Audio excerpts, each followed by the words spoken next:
हजरत मिर्जा मजहर जाने जाना फरमाते हैं कि बारिश हुई थी ताजी ताजी, दिल्ली में ताजी ताजी बारिश हुई।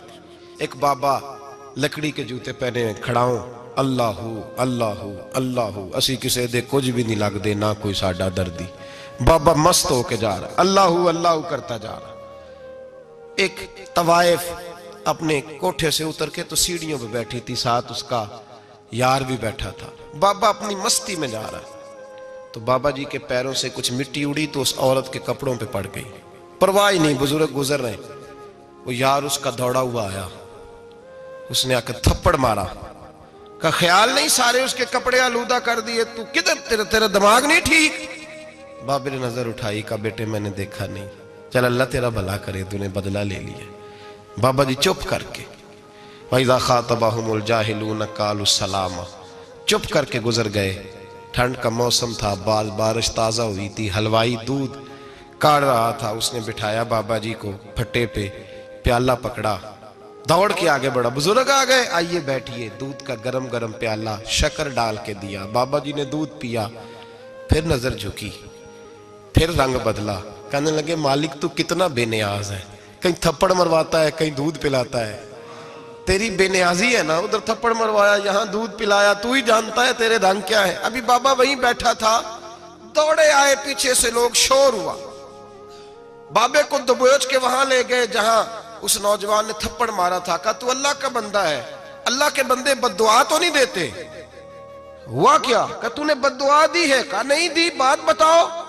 कहने लगे उसने तुझे थप्पड़ मारा है, छत पे चढ़ा है, पैर फिसला है, गर्दन के बल गिरा है, मनका टूट गया, मर गया, तूने बद्दुआ दी है।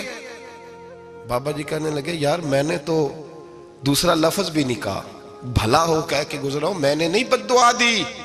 कहा तूने दी है तभी तो मर गया। कहा नहीं दी। कहा बाबा तू बुजुर्ग आदमी है, सच बोल। तो बाबा जी कहने लगे सच सुनो। फिर मैं आ रहा था, मेरे पैरों से मिट्टी उड़ी, इसके यार के कपड़ों पे पड़ी, इसे बुरा लगा, इसने मुझे मारा। जब इसने मुझे मारा तो मैं कोई लवारस तो नहीं था, जब इसने मुझे मारा तो मैं कोई लवारस तो नहीं था। मुझे दुश्मनों न छेड़ो, मेरा है कोई जहां में, मैं अभी पुकार लूंगा, नहीं दूर है मदीना। इसने मुझे मारा तो मैं कोई लवारस था कि मेरा बदला कोई ना लेता। इसने मुझे मारा है तो मेरे यार को बुरा लगा तो उसने इसे मार दिया है, मेरी तो गलती कोई नहीं, यारों यारों का झगड़ा है, ये तो दोस्तों का झगड़ा है, ये तो यारों का झगड़ा है, कोई गलती नहीं मेरी, कोई गलती नहीं। खश खश जिन्ना कदर नहीं मेरा, ये मेरे साहब नू वडियाइयां, मैं ते गलियां दा रूड़ा कूड़ा, मैं गलियां दा रूड़ा कूड़ा, मैनू महल चढ़ाया है साइयां, मैनू महल चढ़ाया साइयां। फरमाया इसने मुझे लवारस समझा था कि थप्पड़ मार के गुजर जाए, मेरा को पूछेगा ही नहीं। मेरे रसूल पाक अलैहिस्सलाम के बारे में रब फरमाता है अभी मैं तो तेरे होते हुए काफिर को सजा नहीं देता कि तू मौजूद है। याद रखें हजरत फुज़ैल बिन अय्याज़ फरमाते हैं एक जवान था, मस्जिद में आया, लोगों से कहने लगा रोटी खिलाओ, किसी ने तवज्जो ना की। उसने कहा मैं रब रब बताने वाला हूं, मेरी तरफ देखो तो सही। किसी शख्स ने ख्याल ही ना किया। फिर उसने कहा यार थोड़ा सोचो, नमाजियों से कहा, अहले इलाका से कहा, उन्होंने कहा तेरी तरह के बड़े दरवेश देखें। मस्जिद के मेहराब में वो रब करीम का बंदा इंतकाल कर गया। जब फौत हो गया ना, लोगों का मिजाज है, बीमार को दवाई नहीं देते, जनाजे पे वक्त पे पहुंच जाते। जब कोई गिर रहा होता है तो सहारा कोई नहीं देता, जब कोई गिर जाता है, टांग टूट जाती है तो तीमारदारी को जमाना पहुंच जाता है। और बुजुर्ग वो नौजवान अल्लाह का नेक बंदा मस्जिद के मेहराब में फौत हो गया। हजरत फुज़ैल इब्न अय्याज़ कहते हैं इमाम साहब ने ऐलान किया चंदा दो, कोई लावारिस फौत हो गया, कफन देना। चंदा इकट्ठा हुआ, कफन खरीदा, जनाजा पड़ा, इशा के बाद दफन करके आए। फजर की नमाज के लिए जब इमाम और मुअज्जिन मस्जिद में आए तो चीखे मारने लगे, तड़पने लगे, दूर दूर तक आवाजें फैल गई, दुनिया दौड़ी आई। क्या हुआ? कहने लगे वो जो तुमने कफन पहनाया था वो यहां पड़ा हुआ है, और देखो कफन पे तहरीर लिखी है। तहरीर क्या है? अर्श के मालिक ने फरमाया मेरे दोस्त ने रोटी मांगी, तुमने दी नहीं, उसने तुम्हें मेरे करीब करने के लिए अपनी तरफ तवज्जो कराई, तुमने की नहीं, और मेरा यार तुम्हारे कफन का मोहताज था, संभाल के रखो अपना कफन, मैंने उसे जन्नत का लिबास अता फरमा दिया, संभाल के रखो। ये कोई लावारिसों का टोला है? याद रखें, जो वारिस वाले हैं, वारिस वाले उनका रंग और है, जो मानने वाले हैं उनका मिजाज और है। अपनी जिंदगी लवारसों की तरह नहीं गुजारे, थोड़ा सा इधर गया था तो फिर थोड़ा सा इधर गया था तो थोड़ा सा, ये क्या बात हुई, ये क्या बात हुई। अपने आप को, अपनी निस्बत को, अपने अकीदे को मजबूत रखें। 1 इंच के लिए आला हजरत फाजिल बरेलवी रहमतुल्लाह अलैह के मकान की दीवार गिर गई। एक कोना मकान का, आप जानते हैं पुरानी दीवारें छोटी होती थी और बारिशों में अक्सर घरों की दीवारें गिरी हुई होती थी। एक साइड की दीवार गिर गई तो उस कोने में हिंदुओं का घर था।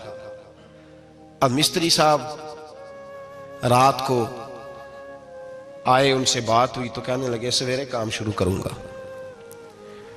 कहा 1-2 साहब ने कि हिंदुओं का घर साथ है और वो दुश्मन भी बड़े ज्यादा हैं, तो रात को ही हो जाए। कहने लगा जी नहीं, मेरी मजबूरी है, मजदूर कहाँ से लाऊंगा, बड़े मामलात हैं, सवेरे शुरू होगी। अब रात को मौलाना जफरुद्दीन बिहारी अलैहि रहमा कहते हैं बच्चे मदरसे के, बाकी सारे लोग, सबको जमा किया गया, चूंकि उस तरफ से थोड़ा खतरा था हिंदुओं की जानिब से। कहा जनाब ये बड़े दुश्मन है इस्लाम के, तो इस तरह करो कि 2-3 बच्चों की ड्यूटी लगाएं या कुछ लोगों की यहाँ रात को पहरा दिया जाए। ठंड भी बड़ी ज्यादा थी, खड़ा होना भी मुश्किल था। आला हजरत रहमतुल्लाह अलैह इशा की नमाज के बाद जल्दी उजरा खास में तशरीफ ले जाते थे। उस रात जब देखा ना बाहर शोर हो रहा है तो उसी तरह सर पे एक रुमाल लपेटा तो बाहर आ गए। कहने लगे क्या शोर है? कहा हुजूर सर्दी जरा ज्यादा है तो यहाँ किसी की ड्यूटी लगानी है पहरे की।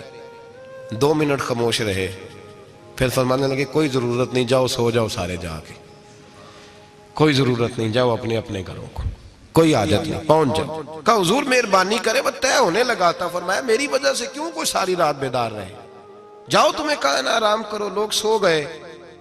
सुबह फजर की नमाज पढ़ के आला हजरत रहमतुल्लाह ताला अलैह जब सीढ़ियां उतर रहे थे रजा मस्जिद की, तो वो जिस हिंदू की जानिब से ज्यादा खतरा था वो सीढ़ियों पे बैठा था, मस्जिद की सीढ़ियों पे। सब लोगों की तवज्जो हो गई। कहने लगा मौलाना मैं कलमा पढ़ने आया हूं, मुझे कलमा पढ़ा के मुसलमान कर दो, मैं कलमा पढ़ने आया हूं, मुसलमान करें। लोगों की तवज्जो, आला फरमाने लगे नहीं अभी तो इंतजार कर, थोड़ी देर के, अच्छी तरह सोच ले, जज्बाती फैसला ना कर, ये तू आ रहा है। ये कह के जब 2 सीढ़ियां नीचे उतरे उसके पास से तो उसने पैर थाम लिए। कहने लगा अब ऐसे तो ना करो, रोने लगा। आला हजरत रहमतुल्लाह ने कलमा पढ़ाया, कुछ बातों की नसीहत फरमाई, तशरीफ ले गए। घेरने वाले घेर के बैठ गए। कहने लगे हमें भी बता बदला कैसे है। कहने लगा दीवार गिर गई, आधी रात के वक्त, आधी रात तक इंतजार करता रहा, पहरेदार कोई नहीं, तो 2 तलवारें लेकर जब मैं इनके मकान की जानिब बढ़ा, मैंने कहा आज गर्दन काटूंगा और काट करके निकलूंगा। कहता है जब मैं करीब आया तो 2 शेर खड़े थे, ऊपर से पलट के आया तो फिर खड़े थे, इधर से पलट के आया तो फिर खड़े थे। फरमाते हैं मैं 2 घंटे के बाद आया तो फिर पलट के खड़े थे, मैं फिर 1 घंटे के बाद आया, शहरी का वक्त हो गया तो फिर पलट के खड़े थे। अब मैं डर के भागा। कहते फाजिल बरेलवी ने अपनी खिड़की से मुंह बाहर निकाला। कहने लगे और कितना तजर्बा करेगा, मुझे तू लावारिस समझता है, लावारिस हूं मैं, और कितना तजर्बा करेगा, बस कर मान जा। मैंने कहा हुजूर ये कौन है, मुझे बताइए तो सही ये कौन है। तो कहने लगे मैंने सारी जिंदगी रसूलुल्लाह की अजमत का दिफा किया है, सारी जिंदगी गौसे आजम के नारे लगाए हैं। अभी तो ये मदद सिर्फ गौस पाक जैलानी की भेजी हुई है, अभी तो गौसे आजम की भेजी हुई मदद है। मौला अली अभी पीछे हैं, 2 जहां के महबूब अभी इससे पीछे हैं, वो तो अभी पीछे हैं, पीछे खड़े हैं कि जरूरत पड़ी तो हम भी तैयार बैठे हैं। ओ भाई आज रिवाज हो गया, रिवाज। मैंने 2-4 दिन पहले भी कहा था, लोग कहते नहीं कोई नहीं जरूरत, सामने सारा कुछ नजर आ रहा है। ओ खुदा के बंदो याद रखो, निस्बत है बड़ी चीज, जाने तगो दो में। अगर किसी को निस्बत मुयस्सर आ गई ना, निस्बत, खाली दामन ही मिल गया, तेरे हाथ में कुछ है तो होनी चाहिए ना, खाली दामन ही तुझे किसी का मुयस्सर आ गया तो तू बच गया। अपनी निस्बतों की हिफाजत करें, इनको मजबूत करें, इन पर मेहनत करें, इन पर तवज्जो रखें। ये निस्बत जो होती है ना, निस्बत, ये देखे ना एक गत्ता है, आम किताब को लगा हुआ है तो जहां मर्जी रख दो, उसकी कोई कदर नहीं। लेकिन जो गत्ता कुरान मजीद को लग गया है उसको बगैर वजू छूना जायज है। एक पट्टे पे ईंट बनी है जो बाथरूम में लग गई, वहां बगैर जूते के जाया नहीं जा सकता, और जो मस्जिद में लग गई वहां जूते पहन के जाया नहीं जा सकता। ये निस्बत है बड़ी चीज। अगर मुयस्सर आए नसीब हो, अपनी निस्बत को मजबूत करके रखा करें, इसकी जौलानी का मुजाहरा किया करें। इस निस्बत में रोज तवानाई आनी चाहिए। मैं आपको बड़ी जिम्मेदारी के साथ एक बात बताता हूं तजर्बे की।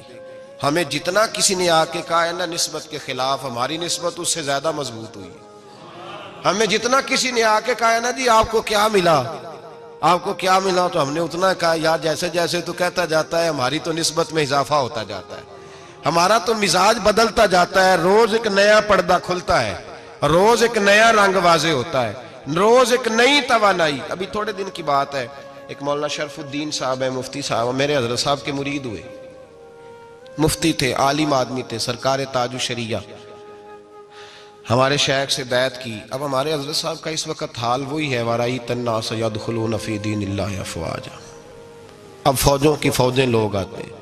हमने देखा है सिर्फ खाली मुरीद होने वाले बाहर सैकड़ों की तादाद में हजारों लोग बैठे हैं कि सिर्फ बैत इतना कह दे हमने कबूल किया। इस आलम में और जहां हजरत साहब का ऐलान हो जाए कि तशरीफ लाने वहां लाखों का मजमा जमा हो जाता है और एक झलक देखने को लोग तरसते रहते हैं। ये कैफियत हमने देखी। वो दौर गुजर गया, कभी ऐसा भी होता था एक मैं होता था, एक तू होता था और तीसरी तन्हाई होती थी। वो दौर बीत जाता है, वो लम्हे किसी किसी को नसीब आते हैं। हजरत का वो मौलाना शरफुद्दीन साहब कहते हैं मुरीद हुआ, तो मुरीद हुआ मजमे में रस्सी हजरत फेंकते हैं या चादर फेंकते हैं तो पकड़ के मुरीद हुआ, तो साथ साथ और चादरें बांधी थी, लोगों ने पकड़ी हुई थी। एक मौलाना, मैं जब बैत होके आया उनको बताया तो मुझे कहने लगे यार तो ऐसी जगह मुरीद हो गया जो तेरी बात भी ना सुन सके, जिनको तो दुखड़ा भी ना सुना सके, जो मसरूफ ही बड़े रहते हैं, कहाँ मुरीद हो गया। तो ऐसे पीर का बैत होता जहां तू जाता वो तेरे पास आते, गुफ्तगू होती, बातचीत होती। कहते जब उन्होंने मुझे बहुत ज्यादा कायल किया ना, बहुत ज्यादा, तो मैंने इरादा कर लिया, मैंने कहा बात ठीक है, बैत कहीं और होना चाहिए था। कहते मैं इशा के बाद सोया तो हजरत साहब मुझे ख्वाब में मिले, ख्वाब में, और फरमाने लगे मौलाना जब आप मुरीद हुए थे तो आप इस जानिब बैठे थे, इस कोने में आप थे, इतने लोग आपसे पहले थे, इस हाल में आप मुरीद हुए थे, और जहां तक बातचीत करने की बात है तो आपने जो दिल में सोचा था वो मैंने आके आपको बता दिया है। फिर भी बड़ी जरूरत हो तो मेरे साहबजादे का नंबर ले लें और फोन कर लिया करें, बात हो जाया करेगी। कहते हैं ये अभी बात हो ही रही थी कि मेरे दरवाजे पर दस्तक हुई तो मेरी आंख खुल गई। मेरी आंख खुली तो मैं परेशान हूं कि नंबर तो मिला नहीं। एक इंजीनियर साहब मेरे मोहल्ले में रहते थे, फरमाते हैं वो शाम को मेरे पास आए और कहने लगे मौलाना सुना है आप हजरत मुफ्ती अख्तर रजा साहब से मुरीद हो गए। मैंने कहा, तो कहने लगे मैं उनके मदरसे में काम करके आया हूँ, मेरे पास उनके बेटे का नंबर है, चाहिए आपको? नंबर है चाहिए? कहते हैं नंबर मुझे वो शाम को घर आके दे गए।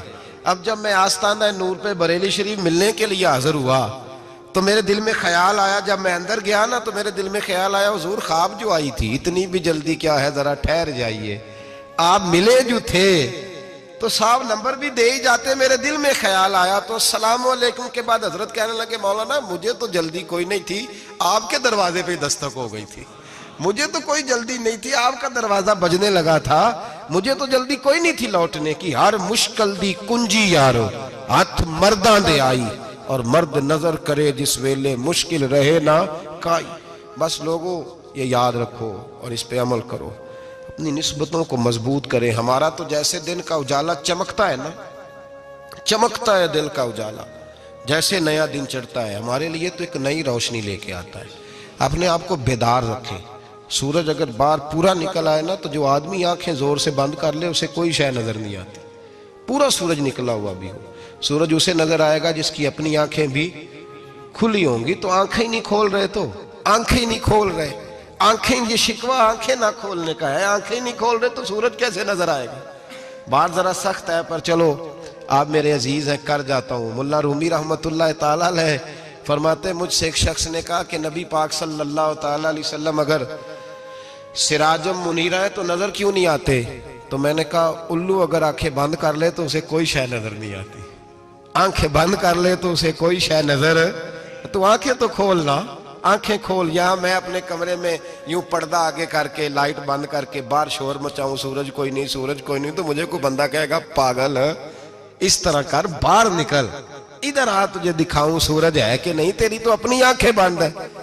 इकबाल कहते हैं दिले बीना भी कर खुदा से तलब, आंख का नूर दिल का नूर नहीं, अंदर की आंखें खोल, अंदर इतना अंधेरा है तो बाहर कैसे नजर आएगा। तो लोग आंख ही नहीं खोलते, दाएं बाएं देखते रहते हैं। निस्बत को मजबूत करें। रब तो फरमाता है हबीब तू मौजूद है तो मैं काफिर को भी अजाब नहीं देता। अब यहाँ खालिस निस्बत का बयान है, खालिस। ये नहीं फरमाया कि हबीब इनके अमल अच्छे हैं तो मैं अजाब नहीं देता, ये नहीं फरमाया कि हबीब यहाँ खाना काबा है तो मैं अजाब नहीं देता। निस्बत की बात फरमाई, निस्बत की। ये नहीं फरमाया कि हबीब यहाँ रोज तवाफ होता है तो अजाब नहीं देता, यहाँ तिलावत होती है तो फरमाया हबीब तू है, तू है, इसलिए मैं इन्हें अजाब। मदीने में कभी जलजला नहीं आया, पता है आपको? इसलिए नहीं आया कि वहां मेरे मुस्तफा का गुंबद खजरा है। कोई फसल वो बीजते नहीं, कोई फसल बोते नहीं, वो कोई फसल भी, लेकिन दुनिया की हर शय आपको मदीने में मिलती है। जो सबसे अच्छा फल खाना चाहे उसे मदीने में जाके मिलता है, इसलिए कि वहां गुंबद खजरा की हरियाली मौजूद है। दुनिया की हर नेमत मिलती है इसलिए कि गुंबद खजरा जो मौजूद है। तो भाई ये निस्बतों की बात है, निस्बतों की। पुरानी उम्मतों में जब कोई गुनाह करता था तो दरवाजे पे लिखा होता था सवेरे, मेरे हबीब ने दुआ फरमाई मौला ये मेरे हैं इन्हें रुसवा न करना, ऐ अल्लाह मेरे हैं इन्हें रुसवा न करना। तो मेरे भाई सुन लो और याद रख लो, लाखों पाप भी लोग करके आए, सवेरे मुंह धो के निकल आए तो अर्श का मालिक रुसवा नहीं करता, बल्कि कहता है तू मेरे दामन में छुप जा, अंदर जाके जहां गुनाह किया है वहां जाके दिल से सच्ची तौबा कर ले, मैं कयामत में भी किसी को नहीं बताऊंगा कि तूने गुनाह किया। तो बरकत किसकी है? रसूल पाक की। ये बरकत किसकी है? हबीब दो आलम की सल्लल्लाहु। गुलामी का रिश्ता मजबूत करें, गुलामी का। वारस वाले बने, लवारस ना बने। लवारसों जैसी जिंदगी ना गुजारे, जहां मर्जी चले गए, जहां मर्जी छुट्टियां कर रहे, जितने मर्जी टाइम बिताए, जो मर्जी तबीयत में आया करते फिरे, पता ही कोई नहीं, हाल ही कोई नहीं, ये कोई कैफियत नहीं है कोई भी। मुझे एक साहब कहने लगे कि एक पीर भाई पूछ रहा था हजरत साहब का हाल क्या है। मैंने आज के बाद उसने तुझसे पूछा तो बिल्कुल ना बताना। वो कैसा बेटा है, वो कैसा बेटा है जो पड़ोसियों से दाएं बाएं लोगों से हाल पूछता है, उसे पता ही नहीं, उसे खबर ही नहीं, उसे तो लम्हे लम्हे की खबर होनी चाहिए, उसे तो मिनट मिनट का पता होना चाहिए था। वो उसने किस तरह की निस्बत रखी हुई है जिसको हम सायों से पूछने पड़ता है जरा पता करके बताना हाल क्या है। तू किधर था भाई, इतनी देर हो गई, तूने हाल भी किसी और से पता कराना है। मैंने कहा उसको कहना आज के बाद हाल पूछना हुआ तो खत लिखे, मैं भी जवाब लिख दूंगा, बात खत्म हो गई। जब दूर दूर जो रहना है तो ठीक है, फिर इस तरह ना तो खुदा है ना मेरा इश्क फरिश्तों जैसा, दोनों इंसान है तो फिर क्यों इतने हिजाबों में मिले। और उसने कहा था अब कि हम बिछड़े तो शायद कभी ख्वाबों में मिले, जैसे सूखे हुए फूल किताबों में मिले। ऐसा काम न करें कि वो अंदाज ही बदल जाए, अपने आप को, अपनी निस्बतों को मजबूत करें। अल्लाह तबारक व तआला से दुआ और इल्तिजा है कि अल्लाह करीम हमें निस्बतों की मजबूती अता फरमाए, और अल्लाह तबारक व तआला हमें ये तौफीक दे कि हम समझ जाएं इस बात को कि असल बात है क्या, और असल की मजबूती कितनी ज़रूरी है, असल तक पहुँचना कितना ज़रूरी है। और ये भी याद रखें, अम्मा जब नाराज़ होती है ना, जब अम्मा नाराज़ होती है तो कहती है बस निकल जाती, फटाफट निकल जाती, दौड़ जा, कोई ताल्लुक नहीं। अब्बा भी कहता है आज आया तो टांगे तोड़ दूंगा, हाल ही कोई नहीं। और वही बेटा जाके 2 मिनट पैरों में बैठता है, कहता है अम्मा तुझे पता ही नहीं मैं कितनी टेंशन में था। तो वही अम्मा बाहर निकल के पहले बढ़ के मार रही होती है, हद कर दूंगी, फिर वही अम्मा कहती है बड़ा परेशान है बेचारा। ये कैफियत है, अपने आप को सही करें, अपनी निस्बतों को मजबूत करें, अहकामात पे अमल करें, महबूब की गुलामी तगड़ी करें। ये जो सुस्तियाँ हैं, कोताहियाँ, इनको दूर करें। जिंदगी का लुत्फ आता ही तब है जब आप पूरे तौर पर अपने आप को चाको चौबंद करते हैं। अगर थोड़ा कर लिया, थोड़ा छोड़ दिया, 1 पढ़ ली, 3 रह गई, 3 पढ़ ली, 2 रह गई, ये लुत्फ नहीं है, ये जायका नहीं है। अपने आप को मजबूत करें और पूरा मजबूत करें, पूरी अपने अंदर जो है वो जौलानी निस्बत की पैदा करें। बस ये दुआ करें अल्लाह जब तक जिंदा रखे गुलामी में रखे, और मारे तो गुलामों जैसी मौत अता फरमाए।